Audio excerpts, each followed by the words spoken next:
fetch me some ice. Skin me a peach and save the fuzz for my pillow. Poach me a prawns, talk to me nice, you got to wine me. Anytime I'm getting hungry, peel me a grape.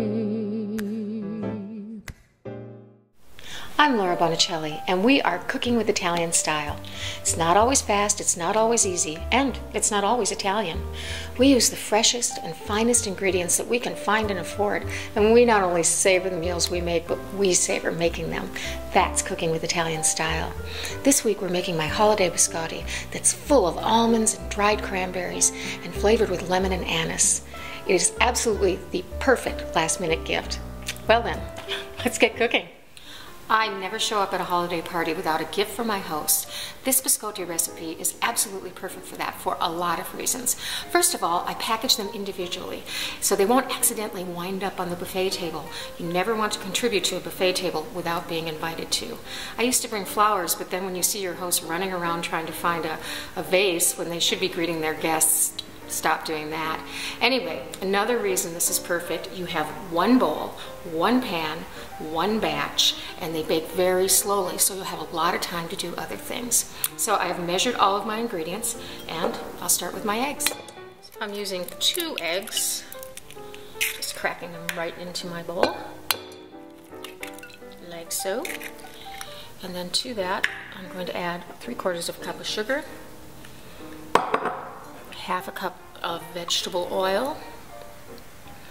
And this is a tablespoon of lemon zest. See if I can get that out of there. Just the yellow part. Don't grate down into the white part. It's bitter. It will really negatively affect the flavor. And then here, this is the star of the show. This is the anise seed. And you see I put it in a mortar and pestle and kind of ground it up a little bit so the seeds aren't whole anymore. This is 2 teaspoons. It smells awesome. Anise, it smells like licorice, and it's a member of the parsley family, oddly enough.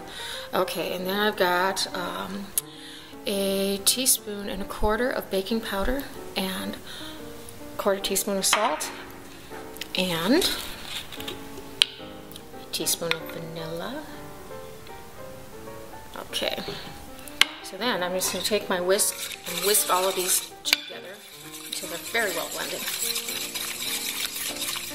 Now I'm adding in 2 cups of flour and switching to a wooden spoon.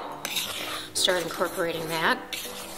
And now to this I'm going to add 1/2 cup of dried cranberries and also blanched whole almonds that I've just roughly chopped with a knife.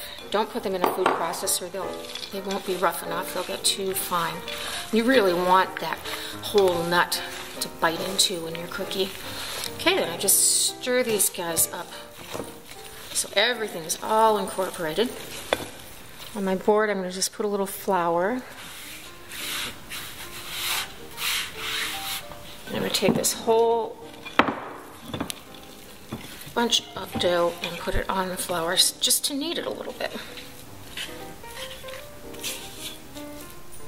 Just know that when you do this, you will be incorporating flour into the dough. It's pretty sticky. So I'm just giving this 10 or 12 turns just to make sure the dough is really well worked together.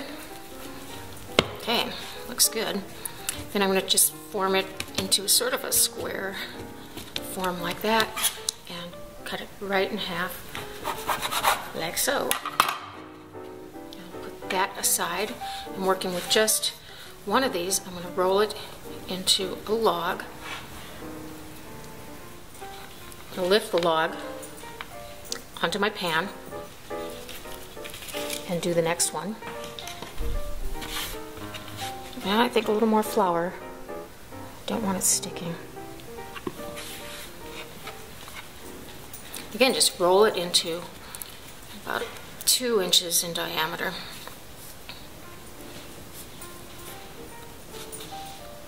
I'll lift it right onto my pan. I'm just going to take some of this decorative sugar and sprinkle it along the top, like so. And then I'll just press that in a little bit. So these are going to go into a 350-degree oven for 30 minutes. Plenty of time to wrap some presents. I cooled these on a rack for 10 minutes, and now I'm just using a serrated knife to slice into them diagonally into about 3/4 of an inch slices. And you can see they kind of tend to break apart, so you just have to kind of hold them together and be kind of careful. I think this first one is going to crumble. Well, maybe not. There we go, and just lift it onto the pan. So the whole house smells like anise. We'll just take that piece off, which is absolutely a wonderful smell. It's licoricey. It's a member of the parsley family and also related to celery. It's what they use to flavor things like ouzo. Actually, it's also a relative of star anise, which is what they use to make Zambuca, which would be absolutely wonderful with this biscotti. Anyway, the smell reminds me a lot of my grandma Lucy, because she used to make a very similar cookie to this that did not have the fruit in it, but it was not as sweet, but the smell does remind me of her. There we go. So what I'm going to do with these then is, after I get all these slices done, is I'll return them to the oven, same temperature, 350 degrees, for about 20 minutes, just to further dry them out. The great thing about this cookie, and it's because of the nuts and fruit, it's not rock hard. Some of the commercial biscotti that you buy is just almost impossible to eat. You have to dip it into something because it's so hard. These are really, really quite, still kind of moist. These took only about 15 minutes. They are a beautiful golden brown. I'm going to let them cool, and then we will package them up. What I'm going to use to package these, it's actually very inexpensive. I got all of this at Litten Paper.